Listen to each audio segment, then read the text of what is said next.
Welcome to TalkAboutTopeka.com. I'm Chris Schultz. On this episode, we're going to sit down and talk with my neighbor, Miss Lisa Boyd. She's the owner and operator of The Merchant in downtown Topeka. This episode is brought to you by the WIBW channels and Dinner with the Dead, a theatrical seance happening in October at the Break Room. Get your tickets at breakroomdowntown.com. Get ready, because it all starts right now. You had a plenty money to get me some money, had a money to get me some money. I am here with my neighbor downtown, Miss Lisa Boyd. She's the owner and operator of The Merchant. Lisa, thank you so much for joining us. Thanks for having me. Absolutely. So you were one of those people, you grew up around Topeka, Yes. and you decided you were going to open your own business. And you did, and you've got The Merchant. Tell us a little bit about how all that happened. I went to a store in Tennessee, and they were selling surplus, overstock, and shelf pull items. And I decided that I thought that looked like something fun I'd like to try to do. I was looking around for different space, and I never honestly would have thought about downtown. But someone else I know, a neighbor, opened up a business, and I went down to see her business, and there was a space across the street, and everything just kind of fell into place. Cool. And I rented there for 2 years, and then I decided to buy next door to you. Very good. So things start looking up in downtown, and you actually have, small business owners who are actually able to buy their own buildings and make a commitment. And Lisa is one of those folks that has actually done that in downtown. She's made a heck of a commitment. We're glad to have you in the neighborhood. I love having you next door. Well, we love having you next door. You've got some really awesome things in The Merchant. Tell us how you acquire all of the stuff that you have in there.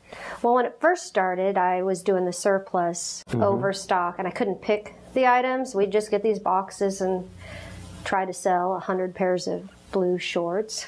But now I started filling in with my own items and things I wanted to get rid of. And now pretty much I go to garage sales, estate sales, and I'm lucky enough now to have people aware of the store and they're bringing me things. So I can pick and choose. I just let everybody know I pay garage sale prices because I want to have really low prices in the store. Absolutely, and you do. Everything is very affordable. And you've got such an eclectic blend of merchandise. Tell us about the wares that you sell. We sell a lot of clothing, and we do have a little bit of men's clothing, a little bit of kids' clothes, but mostly it's women's clothing, jewelry, handbags. We're just getting our boots out for the season, holiday stuff when the holidays come around. Our motto is you never know what you'll find. And that's very true. We There's have so much skulls, cool stuff. we have, a little bit of everything.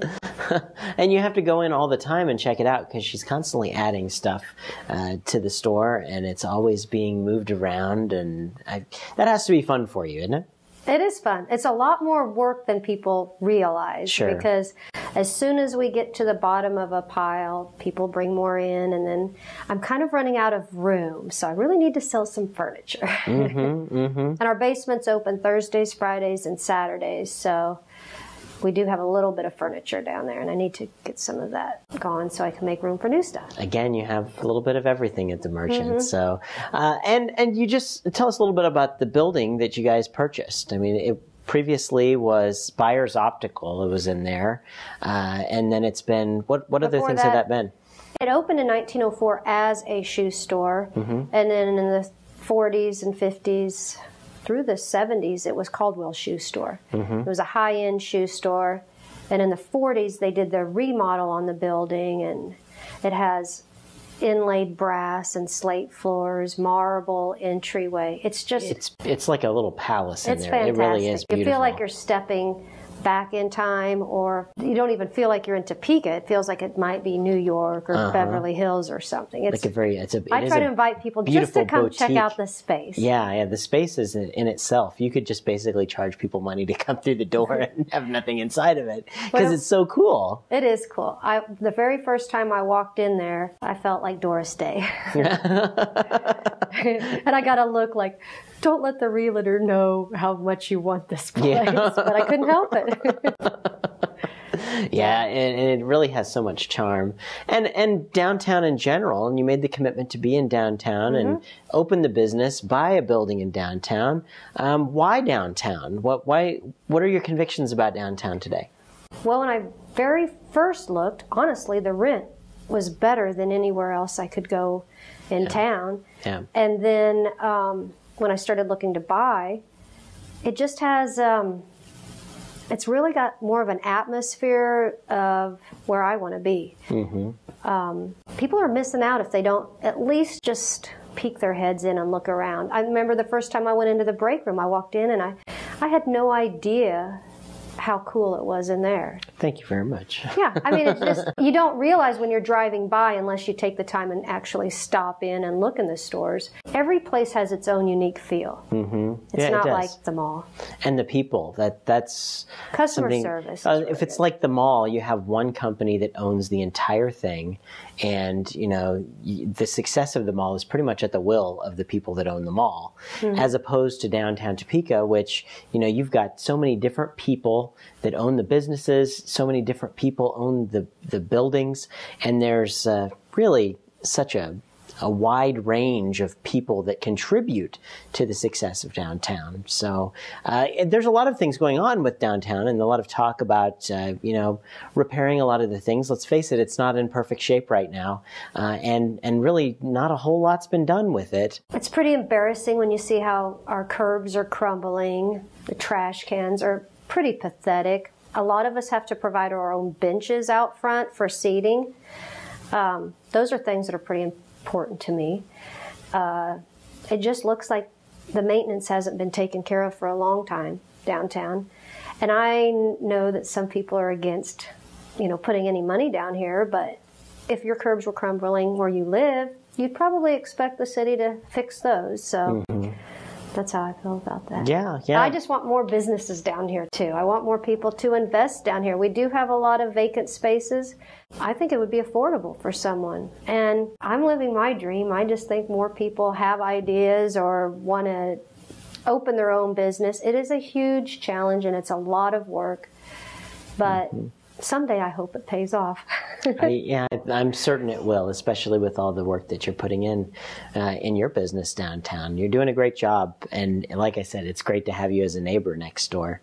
But a lot of the people that talk about downtown redevelopment, you get people that say, if Topeka is ever going to be like Lawrence, and I think Lawrence is a fine city. I like Mass Street. I've spent a lot of my time in college in Lawrence, and I think they've got a great thing. But what we're missing is that Mass Street doesn't have the 30 to 35,000 people down there every single day that work. And so while they may be successful as a college downtown in the evenings or whatever, we've really got something that I think they would fight us for if they possibly could, to have all the government, the steady jobs, and as steady as they possibly can be, down in our neighborhood every single day. So, we've got some good things working for us. I agree. If I opened somewhere else 3.5 years ago, I really don't know if I'd still be open. And I have to thank those loyal daily state workers that walk from the docking building over at break really quick to pick something out, and then they come back at lunch to try it on. Because of that steady daily traffic, that's why I'm still open. And so many other places, without that steady daily traffic, and the real estate is so much more expensive. How does that mathematical equation work out? I often think the same thing, that if I were to do a business somewhere else, it would, we operate, and I think you've done the same thing, where the businesses that have come into downtown have really said, I have a dream of owning my own business. I do this, and it's not the fact that they're just saying, I've always wanted to open a shop that sells this. It's the fact that here's downtown. What does downtown need? What do I want to do for that need? How am I going to fill that need? And then those are the businesses that typically stay around for a while. Right. And it's catering to that need. The folks that are here already. Yeah, absolutely. And then you can build off of that, right? So maybe more people, maybe we can get some more people to make the commitment commitment and come down and be in downtown with us in downtown Topeka. So thank you so much, though. I appreciate everything that you've been doing. Thank you. You know, you're really always involved in the committees, working to better the neighborhood, and you're doing a really great job of running a business in downtown Topeka, and you're a really super cool neighbor. So, Well, thank you. I think you're a cool neighbor, too. Well, Lisa, thank you so much for coming by and talking with us today. Really appreciate it. Thank you.